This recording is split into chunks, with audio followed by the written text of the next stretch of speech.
జగన్మోహన్ రెడ్డి గారు నిన్న సత్యసాయి జిల్లాలో పర్యటనలో భాగంగా పోలీసు మీద చేసినటువంటి వ్యాఖ్యలు నిజంగా అత్యంత దారుణమైనటువంటివి.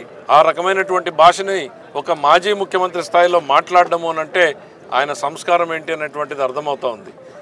ప్రశాంతంగా ఉన్నటువంటి ఈ జిల్లాలో మళ్ళీ కులాల మధ్య, వర్గాల మధ్య, లేకపోతే ఫ్యాక్షన్ని చిచ్చు రేపే రకంగా ఇవాళ వైఎస్ఆర్సీపీ ప్రయత్నం చేస్తూ ఉందన్నటువంటి విషయాన్ని ప్రజలందరూ కూడా గుర్తుపెట్టుకోవాలి. అప్రమత్తంగా ఉండాల్సినటువంటి పరిస్థితులు ఉన్నాయి. ఒక గ్రామంలో జరిగినటువంటి సంఘటనని ఇదేదో రాష్ట్రంలో రెడ్ బుక్ రాజ్యాంగం అంటూ విస్తృతంగా ఒక అపోహలు, భయభ్రాంతుల్ని సృష్టించేటువంటి ప్రయత్నం చేయడం అనేటువంటిది బాధాకరం. ఇవాళ చంద్రబాబు నాయుడు గారు రాజకీయ కక్ష సాధింపులు లేకుండా ప్రశాంతంగా రాజ్యాంగబద్ధమైనటువంటి పాలన ఇస్తున్నారు. తప్పు చేసిన వాళ్ళు ఎవరైనా ఉంటే వాళ్ళ మీద చట్ట ప్రకారంగానే యాక్షన్లు తీసుకోవడం జరుగుతూ ఉంది. ఈరోజు ఎవరి మీదన్నా కేసులు పెడితే కేసులు విచారించి తప్ప కాదా అని చెప్పడానికి కోర్టులు ఉన్నాయి. తప్పు చేసిన వాళ్ళు జైలుకు పోతున్నారు, తప్పు చేయని వాళ్ళకి బెయిల్ వస్తున్నాయి.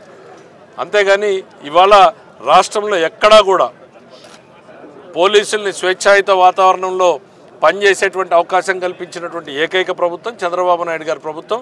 జగన్ గారి పర్యటనలు రాజకీయంగా తన అస్తిత్వాన్ని కాపాడుకోవడం కోసం కులాల మధ్య, ప్రాంతాల మధ్య, లేకపోతే ఫ్యాక్షన్ని రెచ్చగొట్టేటువంటి వ్యాఖ్యలు చేయడం అనేటువంటిది సరైనది కాదు.